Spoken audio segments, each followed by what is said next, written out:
Hey, this is Nica Monford, aka Tech Savvy Diva, Yo, this is Terrence Gaines, aka Brother Tech.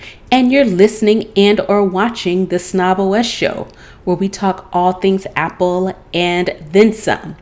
We're back again. We've crossed the 100 episode threshold, so we are into the 100s, and we want to start off by thanking all of our patrons for their support of the show.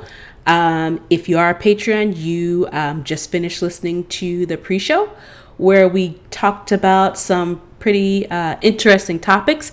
If you want to get in on that action for as little as $5 a month, you can become a Patreon, and what you get access to, as I mentioned, the live access to the live taping, access to our pre-show, which we just completed, and access to our Discord chat that will likely become a Facebook group at the top of the year. So again, thank you for your support. It helps us to deliver this high quality show that we bring to you weekly. All right. So let's go ahead and hop into the show. Let's start with the lowdown, where we talk all things Apple. The first thing up, it's been blazing around the interwebs today.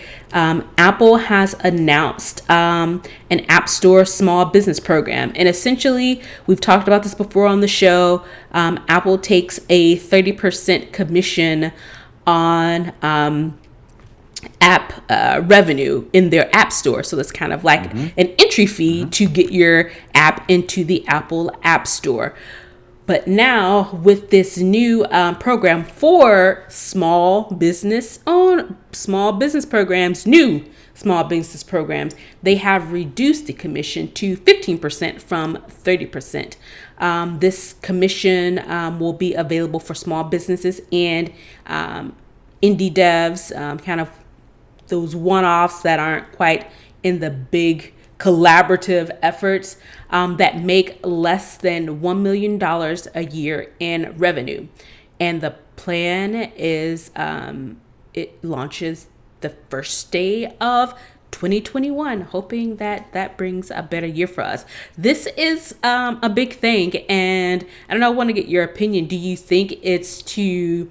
We like I said, we've talked about it before, how there's an antitrust lawsuit against Apple related to the App Store. Do you think this is a way for them to say, see, we're not going to give, this, reduction to the big boys because they make us a lot of money and they make themselves a lot of money. So do you think this is their way of saying, we'll give a little bit, but not to everybody, just this certain population? No, that's exactly what it is. And to curry favor, with the public as a whole. So when this antitrust thing, if it goes any further, then, they'll have the public opinion on their side. They'll also have small developers on their side to where they'll tell stories, how Apple does in their marketing genius. They will tell stories about, one-time small developers who have created this dope app. And as a result of this reduction in the fees enables them to do all these great, wonderful things. So it is, I'd say, 25%. This is the right thing to do, and more 75%. Let's figure out how we can make ourselves look better. So again, like you mentioned, it doesn't go to the big boys, big companies who are making millions and millions of dollars on mobile apps. Is for those, small developers. In the way I'm reading it, existing developers who have made up to $1 million in 2020 for all their apps, as well as developers new to the App Store, can qualify for the program. If a participating developer surpasses the 1 million threshold, the standard 30% commission kicks in. But if a developer falls below the 1 million mark in a calendar year, they'll go back down to the 15% commission. So again, like I said, it's pretty straightforward. It is a major lump that they're cutting in half, but like you mentioned, they are not cutting the leash altogether. They're just lengthening it, and like I said, to make themselves look good, as well as, give some relief to possibly a developer who makes a living on via the App Store, to where 15% less commission will go a long way. Yeah. Yep. I completely agree. They are playing the PR game, and what a way to play it. If they can get a gaggle of small developers on their side, then might just turn the tide in their favor. All right. So the next thing we want to talk about, I know we've hammered, security, protect your passwords, have longer passwords that are harder to crack and keep you safer. Well, 1Password for Mac, they are doing an update. And what this update does, it allows you to unlock it with your Apple Watch, and it improves the integration with Safari. If anybody uses Safari, you know that when you go to sign up for something, it'll give you the recommended password option. But it looks like this new feature will allow you to have better access to your 1Password. I think Terrence and I both mentioned that we both use LastPass. But it looks like this new feature is about to roll out, and it will let users, I'm reading from the article on 9to5Mac, lets users save and sync their passwords, private notes, credit cards, and more between multiple devices. And this version 7.7 was released today, today being Wednesday the 18th, for macOS. Right. So 1Password is mad popular with Mac users, even though 1Password is compatible with Android phones and Windows PCs. 1Password is mainly known as a Apple/Mac app. So the functionality, the user friendliness, the user environment and interface as a whole works well on Apple devices, more so than some of these other ones, including LastPass. One of the issues I have with LastPass is it tries to be everything to everybody. So as a result, it's not as seamless. When I'm trying to log on to a website via Safari or via Chrome, the LastPass browser extension doesn't always work as smoothly.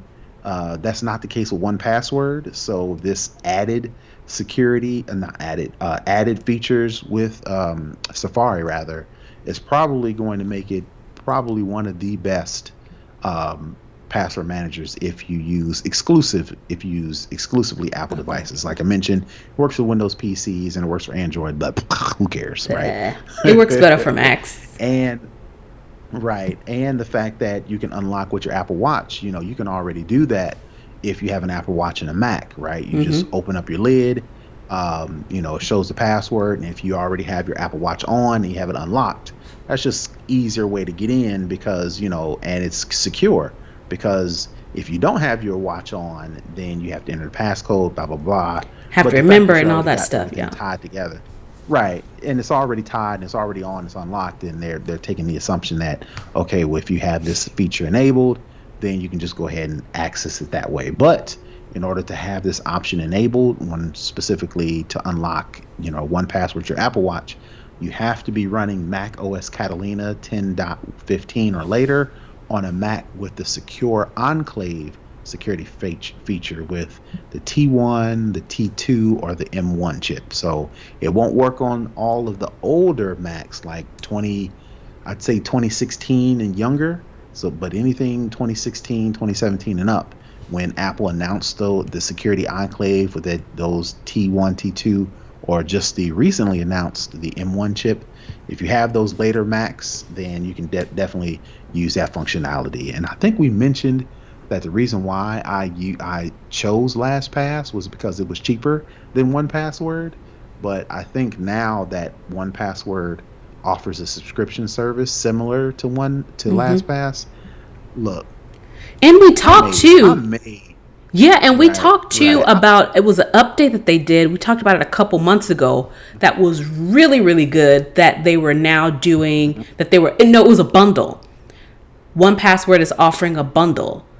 And I think that was like, oh, wow, that's really great. And the subscription starts with 1Password, a monthly subscription starting at $2.99 a month with, of course, other plans available as well. So if you are a Mac user and you need a password manager, or your password manager isn't giving you what you want, this may be an option for you. Look into it. Do your research. Right. Now remember, iCloud Keychain is free.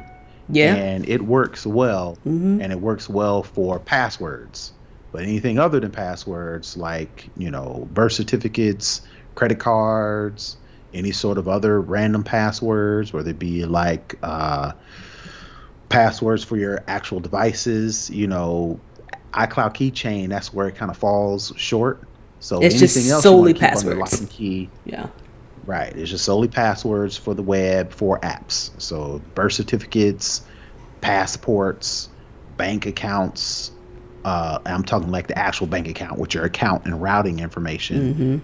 It's almost impossible to do that in iCloud Keychain. So that's where you leave the password manager that manages all that stuff. So I would actually look at 1Password as a de facto for a Mac user versus some of the other ones. And I'm saying that as a person that doesn't use 1Password, so I'm not being favoritist. Right. 1Password is a business. So I definitely may check it out. Yep. Cool. All right. Last week we did pretty much most of the show talking about the new M1 chip that was announced by Apple. So reviews are out, and so far I've read a few different reviews, and it's living up to everything that Apple said it was. I'm not surprised, but a little surprised, because they were promising some pretty big stuff. Yeah. That we haven't really seen before.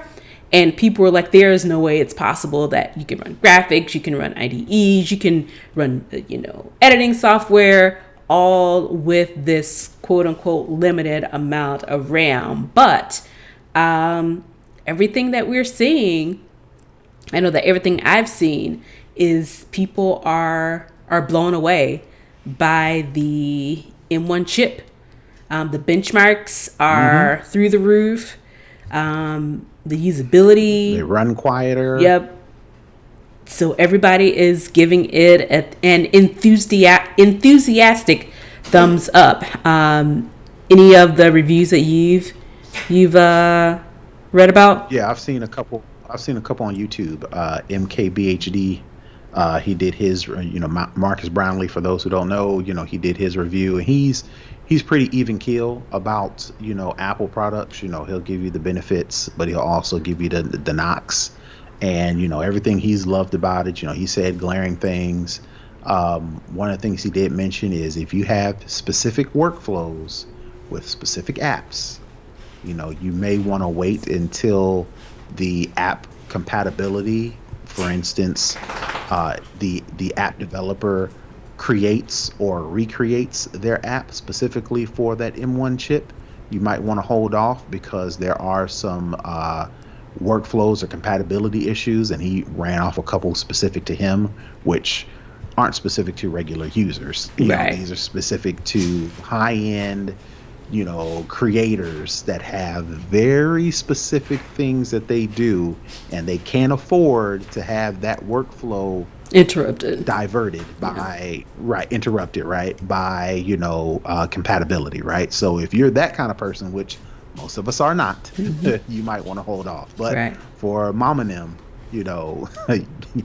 you ain't got to worry about it. Don't be, don't look at a blogger and says, oh, well, what about what? Don't worry about it. That's not for you. M1 chip and these new Macs, right? These new Macs will blow your pants off, right? So yeah, and for that was the only thing I wanted to say. Yeah, and for the most part, even for high performance computing folks, what I'm reading, it's still going to be pretty top tier as well. But it's the biggest thing is, like you mentioned, and what Marcus mentioned is, of course, all the apps aren't up to spec for silicon, so you're going to have to wait. If you you're going to have to wait for the apps And to you kind may of not catch even up. have to.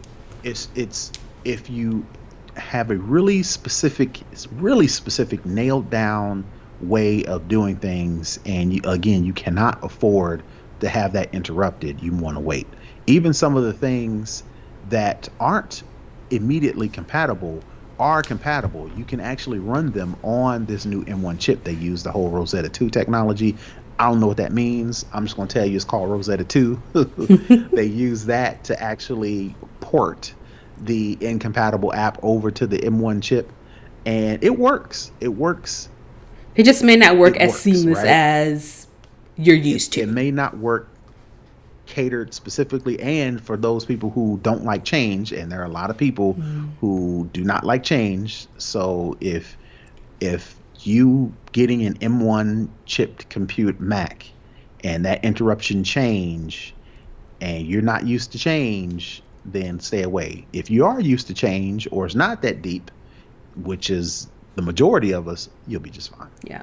Yep. So it looks like it's delivering. So I'm still like on the fence because I do want a bigger screen, but this looks pretty good. But I think I'm gonna hold off and get the and wait for the 15 inch. I may get the mini, maybe, not Well, sure. so with the smaller screen thing that I didn't even think about, that I didn't think to mention, um, I use my 15-inch MacBook, the monitor, as a primary monitor. Very rarely, I used to dock it, but very rarely do I dock it anymore. I'm using it as a laptop.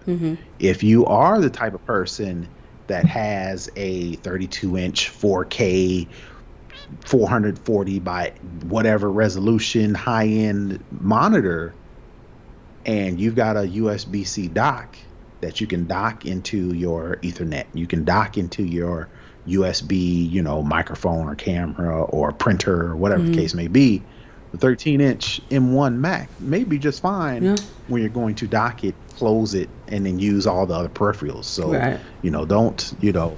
don't automatically rule it out because it's a 13-inch. Right. If your lifestyle If or you're your set up. workflow, Yeah.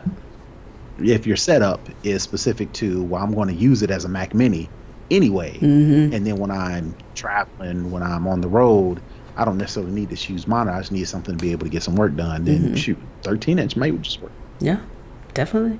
May just work for you. Because I know it's one of those things where the reason I've been kind of going back and forth is because I definitely want the bigger screen, but I'm like, where am I going? I'm not going anywhere. Yeah, right. Yeah. And like I have OCD tendencies, and like I have two new monitors that I need to hook up in my office down here. I already have one primary that I use, and like I've been waiting to do it because I need to like pull out my desk. I want to clean behind it. I want to like redo my cables, but I wasn't able to do that because I needed the bigger monitor for some work stuff. So now all of my cables are all over the place, and it's just like it has me in a tailspin that I can't quite get out of because I'm waiting on some new cable locks and cable, binder things to come in. And so I've just been all discombobulated because I'm looking at the Mac Mini now, and like all the cables are just like all willy nilly, and it's driving me crazy, and I can barely deal. Right. But I just, the reason why we started late today is because I had work commitments, and I just haven't had time to do what I would normally do for my setup. So I don't know. I'm still waffling. I'm still on the fence, but I may do the mini because I definitely want the bigger screen. I don't know. I'm just out here confused, but that's just me. That's just my confusing nature. All right. That is it for the lowdown this week. Let's head over to second string. Continuing with the Apple Silicon Mac, Google is launching a native version specifically for the ARM version of the Apple, which is the M1 chip. So they begin rolling it out on Tuesday, but it looks like they stopped the rollout. But essentially, Google has this version of Chrome that will run natively on Apple Macs on the new Silicon, Apple Silicon. So they begin. Yeah, I'm reading from the article on The Verge, and the reason they stopped the rollout is because they're saying that the version may have unintentionally and unexpectedly crashed. But it just goes to show that folks are definitely getting on the M1 chip bandwagon and making sure that their devices are ready to rock and roll with the new Mac. Because Well, go ahead.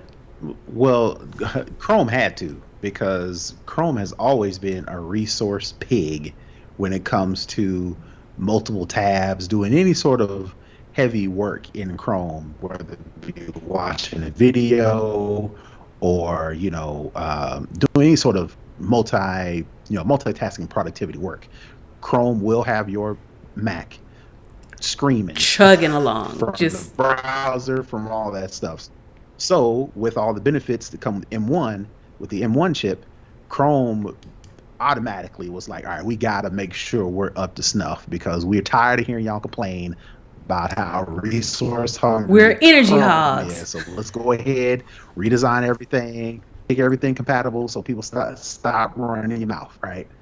So, for whatever reason, it crashed, but according to the update, like we mentioned, as of 3 o'clock on Wednesday, the version is now available. So they fixed whatever was crashing, and now it's available for download. And they even show a screenshot on the Verge where select the version of Chrome that's right for you: Mac with Intel chip, which is most of us, and then Mac with the Apple chip. So if you click that one, download, and you are one of the few who have a much better Chrome experience Than the than rest the of rest of us. us who Yep. I only use Chrome. Right. I only use Chrome on my Safari on my Mac when I have to upload a video to YouTube or edit, anything with YouTube.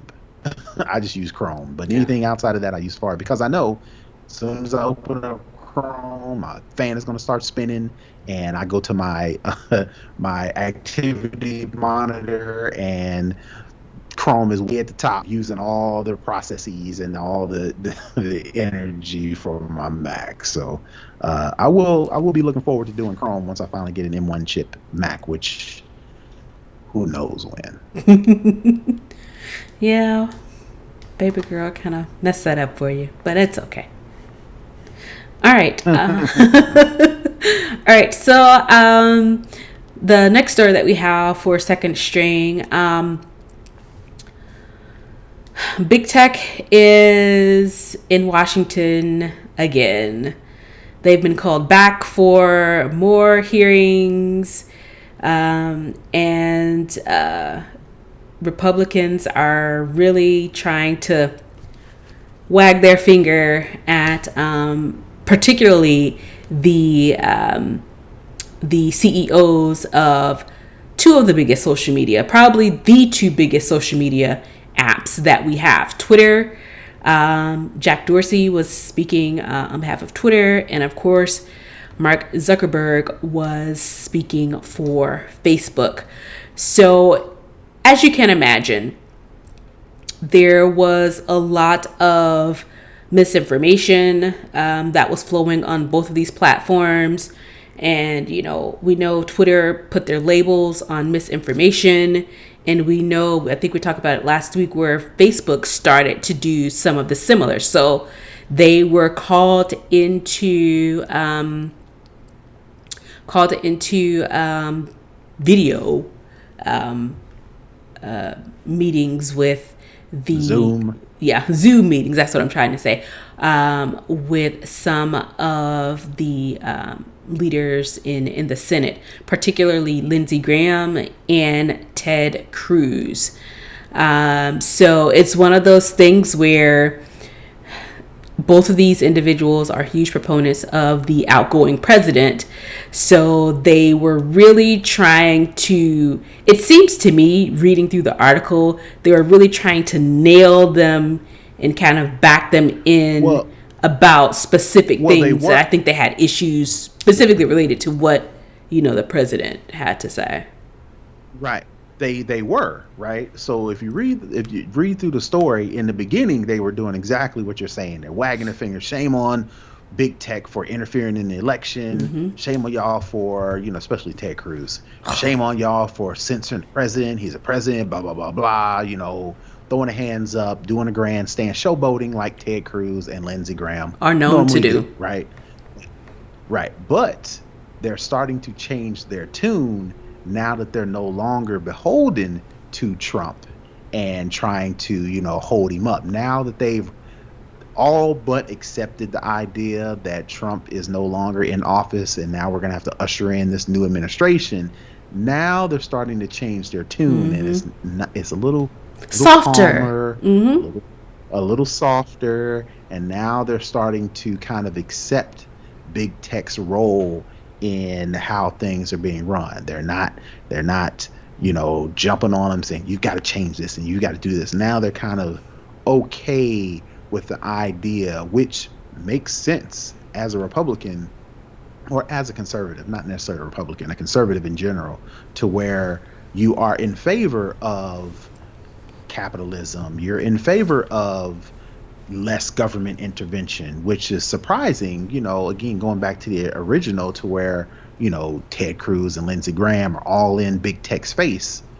Aren't y'all the party of less government intervention? So they're starting to go back to that, to where they're not so, in big tech's face. They're Because, getting again, out of like Trumpism and going back into their Republicanism.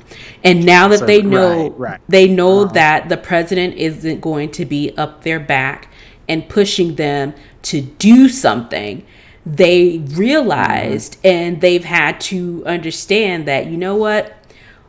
Labeling misinformation is critical, and not just for elections, for anything that we have going on social media. And honestly, it probably benefit them more, because people be on these social media streets just lying, just throwing out hot takes, not even, a credence of credibility. It's more, I think it's more self-serving than that. I think it's more big tech spends a lot of money lobbying. So let me cool back so I can get some of this money. I might want to get some of that money in the next 4 years, because I got to run again. They may remember, right? They may remember what I said. So let me shut up now when this new administration comes in, and who knows what Biden and them are going to do. They may, they may do the opposite. They may warm up to big tech. So let me preemptively cool down, so I can pick a side. And when I switch, it won't be so bad. Yeah. That's right. And because, it's a money game. Yeah. Right. And, to relate this back to technology, Facebook, Twitter, for good or bad, they are major players in how our society runs, not necessarily in control, but, what we use social media for is our major components in our everyday lives, good or bad.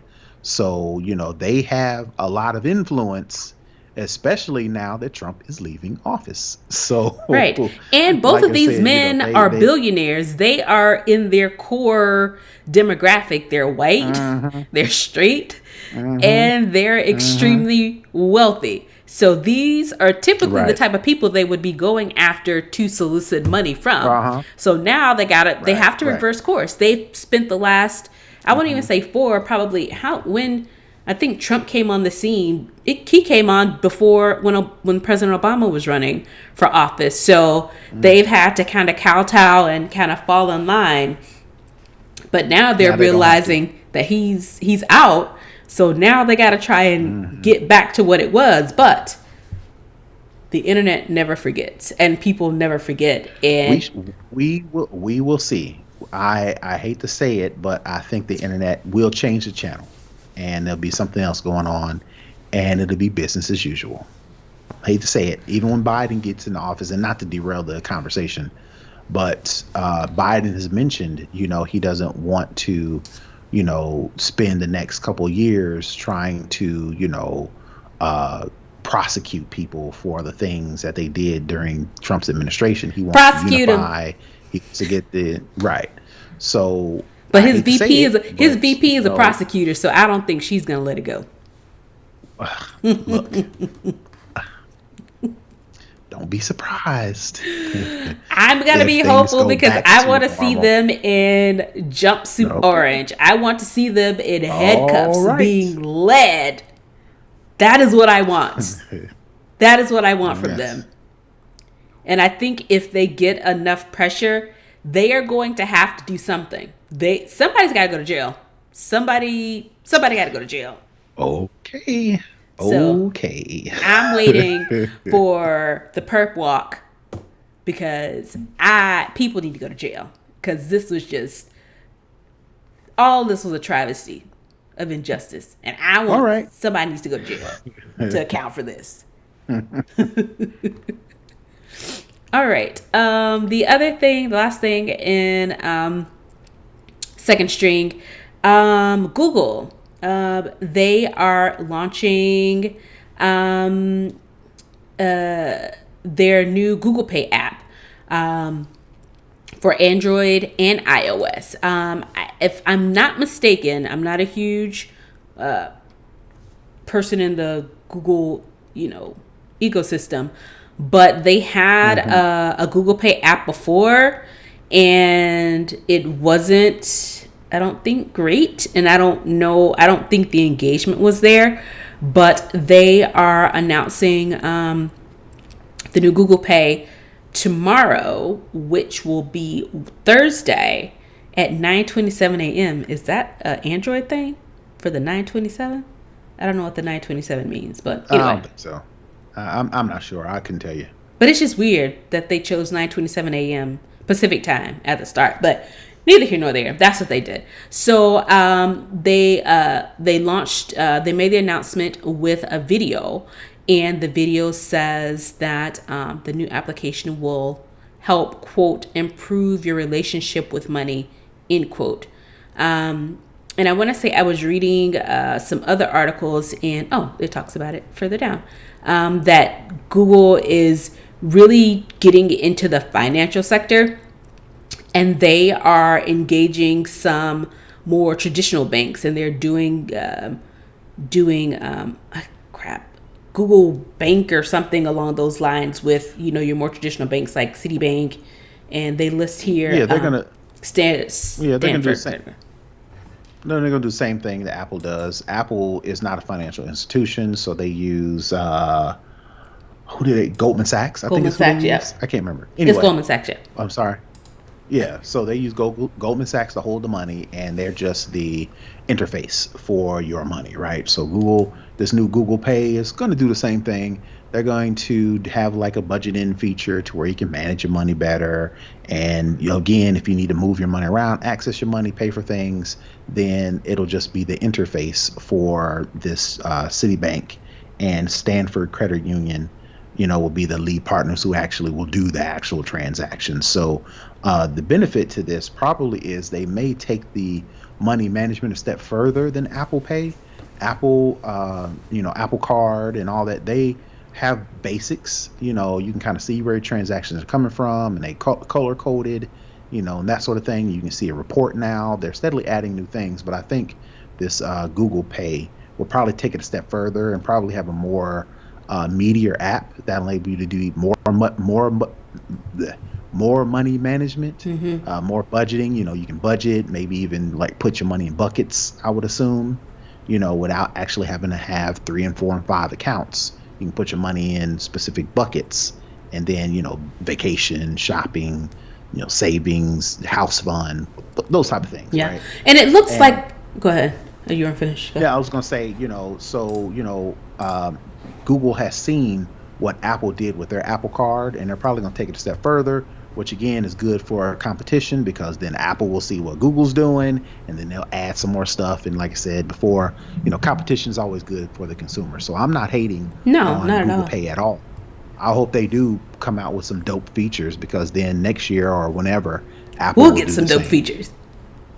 Right. Yep. And it looks like it according to the article, Google Pay currently use NFC as the way that they do their payments. I'm assuming the chip that they have that they can, do the tap and go. So it looks like they're improving that as well. So nice.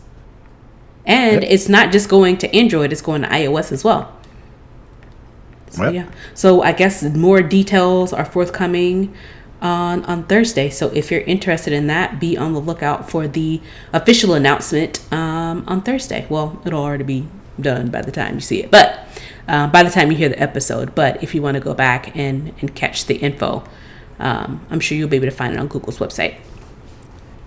All right, that is it for Second String. Let's head on into For the Culture. We talked a couple weeks ago about the versus battle that was coming on November 19th.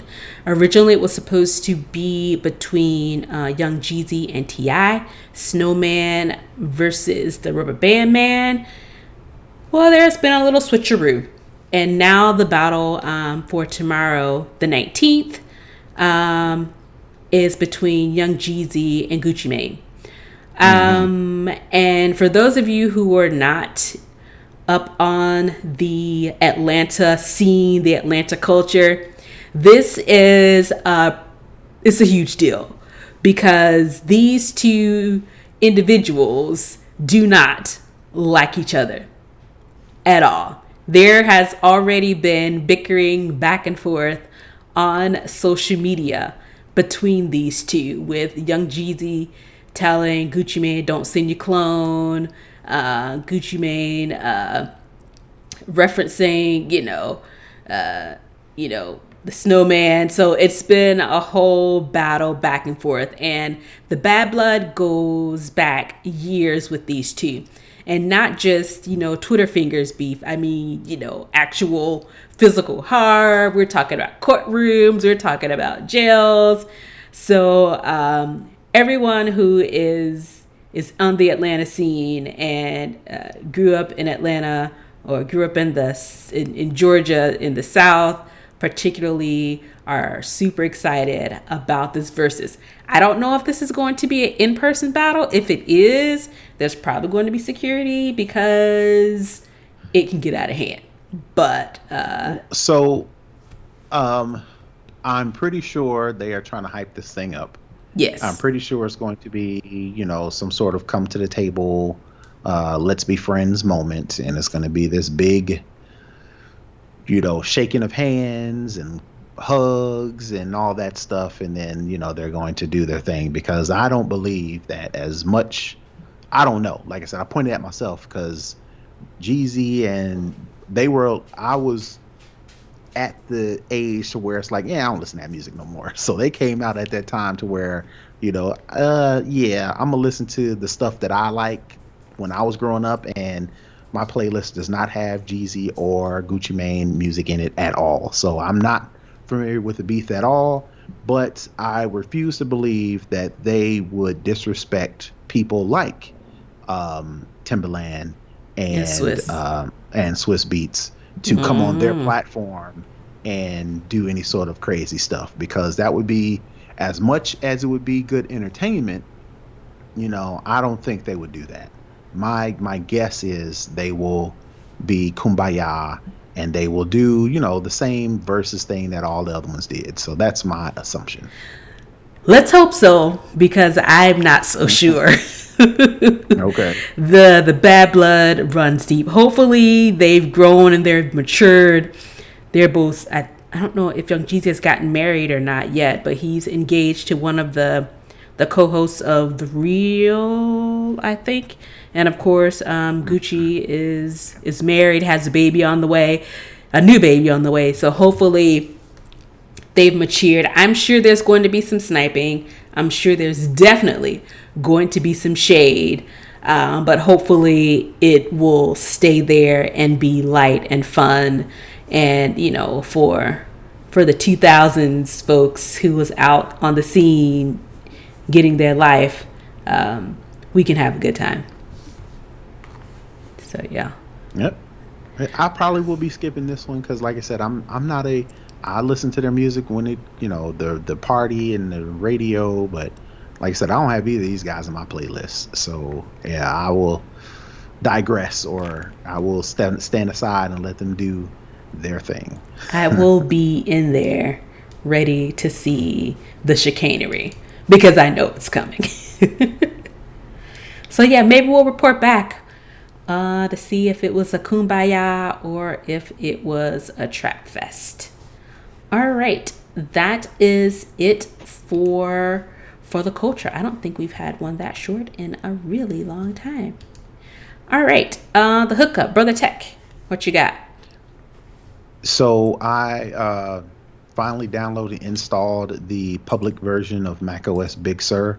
I am a neat freak, and I've always hated when anytime I download or install an application, they add a menu item in the dock at the top, not the bottom when you go through and open up your applications, but in the upper right hand corner to where it shows you, applications that are open, applications that are running, services that are happening. They put a little icon in the upper right corner. I've always hated that, and I've hated that I can't reorder them.